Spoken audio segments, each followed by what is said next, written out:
I think what some of you might like to know is a bit to start with. I'm going to ask a question of all the panel, but we'll start with Hank Haldeman. You'd probably like to know a bit more about NAPSLO, what NAPSLO does and how it works. And we'll start with Hank Haldeman on that question, and I think it will be educational for you, and the others will chip in there a bit as we go. So Hank, would you give us a the run? internship from Hank. Yeah. From Does it help? It might be helpful to stand up just because Sure, to see absolutely. the back of the room. But yeah, NAPSLO stands for the National Association of Professional Surplus Line Organizations. It is the national trade organization for the surplus line industry. It has really two segments to it. It represents the wholesale insurance brokers across the country and the non-admitted or surplus line insurers like Lloyd's and other domestic and overseas insurers that operate in the non-admitted world. NAPSLO as an organization, as I said, it's national. It is the largest trade organization dealing with the surplus line industry. It has four key values that it brings to its members. The first is one that I've been involved in for many, many years, which is on the regulatory side of things. It is the voice of surplus lines. It's the advocate for surplus lines, both in Washington, D.C., and supporting advocacy in all the 50 states. So as we look at how regulation intersects with the surplus line industry, NAPSLO is either the voice or the coordinator of the voice for that industry. That's our advocacy. Second is networking. We have both surplus line insurers as our members and wholesale brokers as our members. We're one of very few organizations that actually has full memberships for both insurance companies and insurance brokers.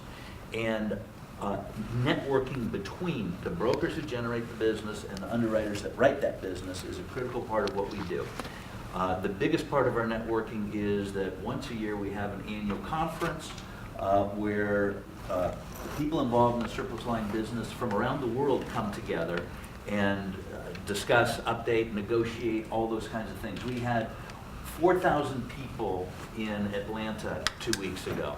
At our conference. There were just under 4,000 registered, and there were probably another 400 or so that were unregistered. But meeting, talking, we call it speed dating, because most people have one appointment either every half hour or hour, and you're just going through, you're talking with underwriters, you're cutting deals and moving on to the next one. But NAPSLO facilitates that interaction in our business.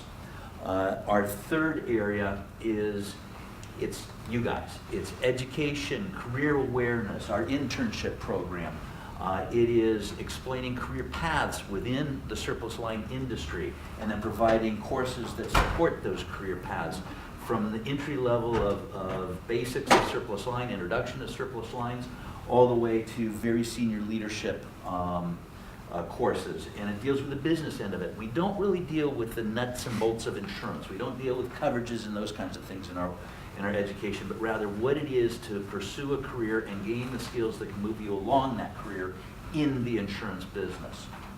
And then the fourth area that we're involved in is what we call our wholesale value campaign. It's where NAPSLO speaks on behalf of all of us to explain what the value is of the surplus line industry and the wholesale broker in the whole process of placing risk.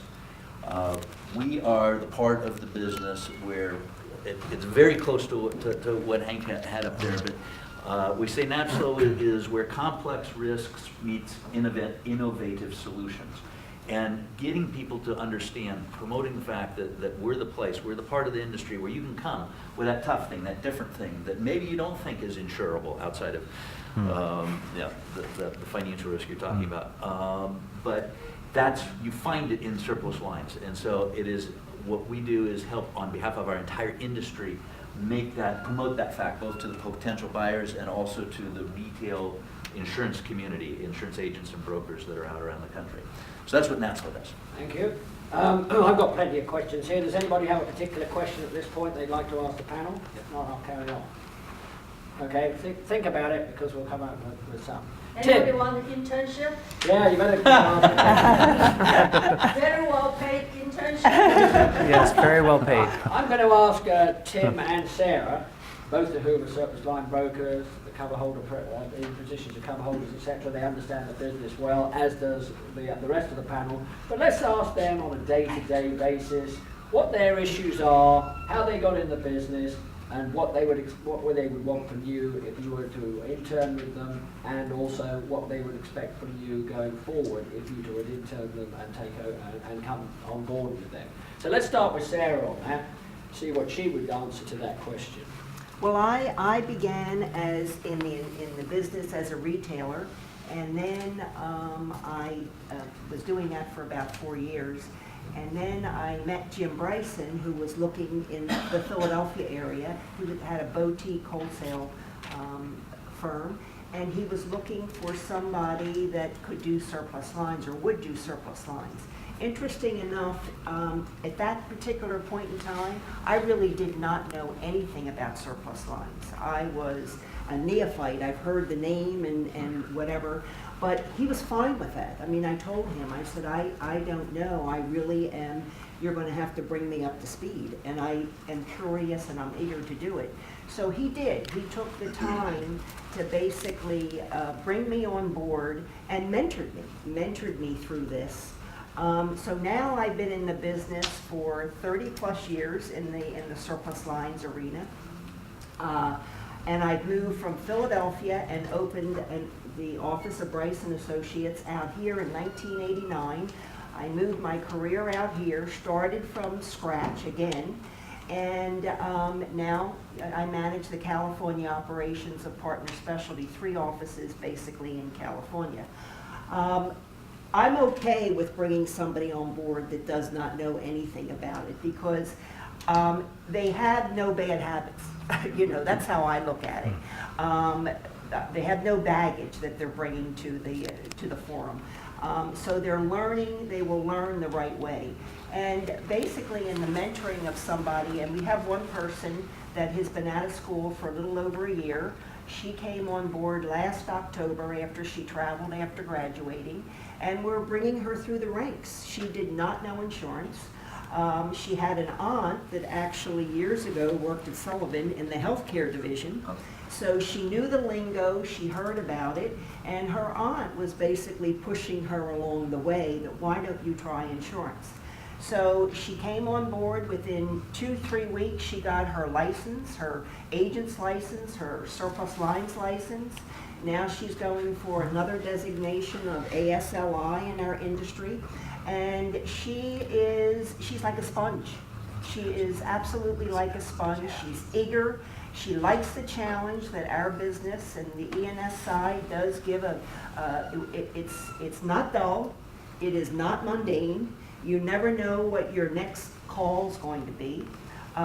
It could be a small little special events policy up into a pharmaceutical company, or an earthquake with a layered tiers. So that is our business, but I think what is most important is the individual coming on board needs to be curious, needs to have energy, and asks a lot of questions. And you will see what the industry does bring to you. Thank you, Sarah. Thanks, Harry. Hi, I'm Tim Shea. I did it a little bit more traditional and followed my dad's footsteps into the industry. My dad started in the industry. He kind of fell into it as well, probably way back in the 60s, I think. But he needed a job, and somebody asked him or gave him a job at an insurance company. But over the years, he worked in the industry, and then he started our firm back in '87. And I joined in 2000, a couple years out of college, and have been steadily gone through our company and have now been running it for the last 7 years. So, and I did take some of the courses through the NAPSO Association.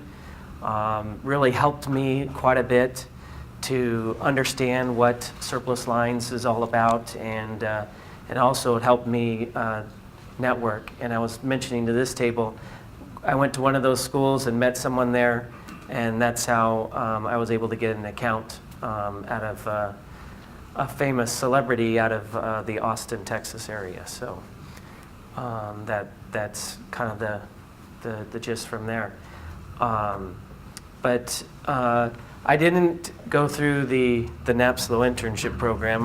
Because of my dad's placement, I actually did an internship with several carriers when I first got in, and it was very valuable working with those companies, because it not only solidified working with them, getting to know, what surplus lines is all about, but it also helped me develop a relationship with those carriers that I do have today, and it's gone very, very well. The other thing, I actually have 2 Cal State Fullerton alums working for me. They graduated just last year. Tell them, where did you get them? I got them from Dr. Lou, yes. I got them from Dr. Lou's office. 464, yes. One has been with me for 3 months, and the other one just started about 3 weeks ago. But both of them are very good. I see them, certainly their learning curve is going to be much greater than someone that, if I picked them up off the street, that had no idea what insurance is all about. I certainly see them with a good future with us. I can certainly see one becoming a broker pretty soon. The other one is just getting his feet wet and going through there. But I think long term, I can certainly both see them staying with us for a very long time. But that doesn't mean that I don't have any other openings. I'm still looking. I certainly would like to get more people within my company. I'm much smaller than both of them. Not in stature. Like I said, it's a family-run company. We're based here in California, but we do have 4 offices here in California. So I do have options, not necessarily here in Southern California, but Northern California as well. So that certainly is an eye-opening for some if they need that. What I'm looking for in a person is what I like to see is their commitment level, what their dedication is to the industry, what they want to get back out of it, and that's one of the things that I need for my company and stuff like that is I know you guys are going to be computer savvy, be able to work on our computer systems and stuff like that, be able to catch up or learn our management systems and all that. But the biggest thing is also your your networking abilities and stuff like that. How well are you going to be able to go out there and develop a relationship with our clients that we have? All of us here, kind of stealing from Hank a little bit, but we're able to provide you with all the resources. We're able to provide you with the computers, the products to sell, but it's your responsibility to go out there and sell those products, and how well you are being able to network with your with the new business contacts and all that stuff certainly helps. So. Can I add, Tony? Please do. Sure. Yeah, just a couple quick comments on that. One is that I think the surplus line end, the wholesale end of our business, is really the most entrepreneurial end of the business. Yes. It's where we listen and seek out problems and then put together solutions for those problems. So, when I talk to people about what's going to fit in our industry and what's going to stimulate someone in our industry, I look for people who want to be permanently entrepreneurial. And that's what, whether you're underwriting a surplus line risk or you're out as a wholesale broker, it's a constant entrepreneurial process. And so that would be the single kind of hallmark that I put in there. I wanted to answer give a little different answer to the question you asked earlier. We had an NABSLO, our firm had an NABSLO intern last year. He asked me that exact question. He wanted to cut his teeth actually in the London marketplace. And my initial answer to him was virtually the same as Hank's, which is, we got a real problem because we can't place people in the London marketplace because of basically you can't get the visas to do that work. But I went to 2 companies that were both on some of the slides that Hank showed that are based in London, but they have U.S. operations. And I went to 2 different regional managers there, and I said, is there a career path where this guy could come in with you and get over there? And they said, absolutely. And here are 3 people that we've done it with recently. So if you come through, you work with one of the U.S. underwriting wings of, say, a Lloyd's syndicate, then they might be in a position to move you over for a year or 2 or whatever into London and then move back. So that gets, and they don't have the same visa problems when they do that because they're already employees of the company. They're not taking someone's job. That's true. Lloyd's is also the biggest invisible earner in the UK. The UK government's finally coming around to understand that it's an international business and we need international people there, as Hank told you. Hank Watkins we're talking about now, came more from the retail broker's side. I'd like to give him to give his opinion, of the difference between when he stepped into the surplus line arena, how he selected the surplus line broker, what qualities they brought to the market. Would you elaborate a little bit on that, Hank, when you were a retail broker? Sure. I spent about 8 years as an underwriter, first of all. And those of you who are thinking underwriting or brokerage, I've always advocated underwriting first because you need to understand the products before you can sell them. And more importantly, you have to understand what underwriters think if you want to become a broker, because you're not only selling to your client, but to the underwriters. So, but most of my career, 20 years, was with brokers, Johnson & Higgins and Marsh primarily. And we did a fair amount of surplus lines business, but a lot of our focus was on getting it done initially in the admitted marketplace if we could. Just because you don't have to file the affidavits. It's a lot easier now than it used to be, but it was a place where you had a better security too, because the state surplus line, state's guarantee funds would always back up companies that went sideways. But again, our industry is so heavily regulated, there have been very few insurance companies who've gone sideways, so it's a pretty safe bet that we're going to be sticking to that same pattern going forward. But I got into surplus lines because I joined Lloyd's 5 years ago. And it was a fascinating a way for me to develop my career in a different direction. You know, I've tried underwriting, I've done brokerage. This surplus lines thing was a great place to go. I wish I'd done it sooner. Because as Hank was saying in particular, it's a place where the more complex risks come. You'll never have a slow, boring day if you're in the E&S side, I guarantee it. Yeah. You'll go home a lot not wondering how I'm going to get this done tomorrow, but you will with help of people like my fellow panelists. So give it a good consideration. I'll just elaborate on it a little bit. I've been in the surplus line business basically all my life. I joined Lloyd's as a broker in 1965. And what did? They gave me a Lloyd's slip, gave me a plan of the broom, and off I went into Lloyd's. We didn't have trading programs in those days. You trained yourself. So what actually happened was you don't see the underwriters. It's a psychological game. You have to get experience with those underwriters, understand how they tick. When they're not in a good mood, make sure you don't see them. Let the other broker take the rap and then come back and follow it. And it's a long learning experience, but it's a people business. It's different every day, as they all said. I would agree with that. When I got home to my dad on about the second week, he said, well, what did you do today? So I said, well, I placed a piece of business called Union Carbide. And he said, well, what sort of money were we talking about? I said, well, we did a 5 million excess of 5 million and a 5 million excess of $10 million. And back in those days, that was sort of unheard of. Nobody did things like that. But now it's way in the hundreds. But the bottom line was it was very different for everybody else. It was something you took on and you did every day. And over time, what happened to me was very simple, kind of like everybody else. I evolved into an underwriter. I went into treaty reinsurance. Why? Because I learned the market and somebody was kind enough to offer me a job. And so you grow on from there. But the personal relationships in this business, I think everybody will agree here, and most of you will find this as you go. Don't hesitate, as my wife always said, don't hesitate to talk to the gentleman standing next to you in the elevator. I was in London in June. I'm standing in the elevator in the hotel. The guy was the reinsurance buyer for the AAA. Perfect. I mean, that's what you're trying to do. So those are the sorts of things you can create relationships very simply, and people are always willing to talk to you if you're in the insurance business. They don't like it much. They're going to understand it, but we're a necessary requirement for them to do business. And never forget that. They may not like that, but we really are. Right, we've got time for one more. Any questions? Any questions from Got the? your award here.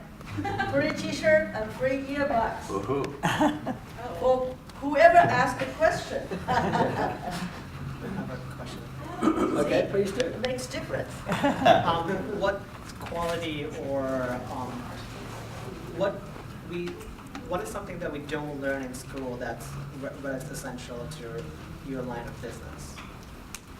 Who would like to start on that one? You want me? I'll start on that one. There's two things I find you need in this business, and I'm not joking here. You need a good common sense.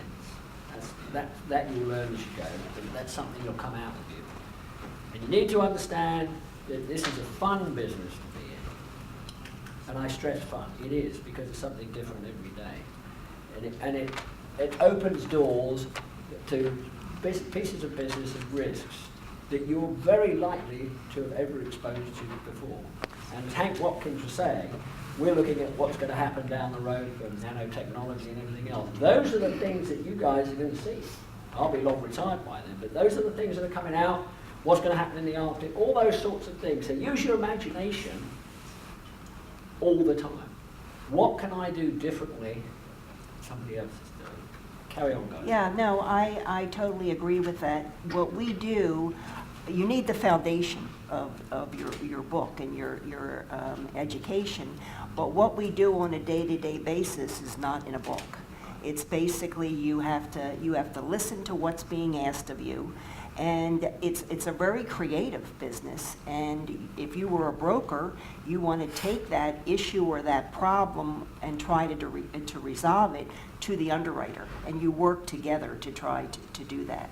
And the outcome might surprise you, but it's just a very interesting business that is yours to create. I want to just add, first of all, what Tim said, relationship building. And that's not something necessarily that you learn in classes at school. You might learn it at school, but not in class. Right. And the second, which I think we all feel very deeply, is integrity. Especially in our end of the business. It permeates the business, but to negotiate the kind of deals that we're involved in, your reputation and your integrity is critical.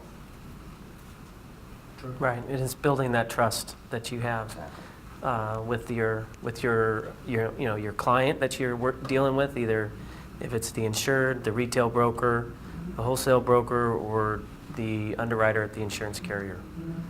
It's all just building that trust. There's one other thing I would add. You don't have to get out of the box. You're already out. Yeah. You're out of the box if you enter the business, okay? So put that in perspective.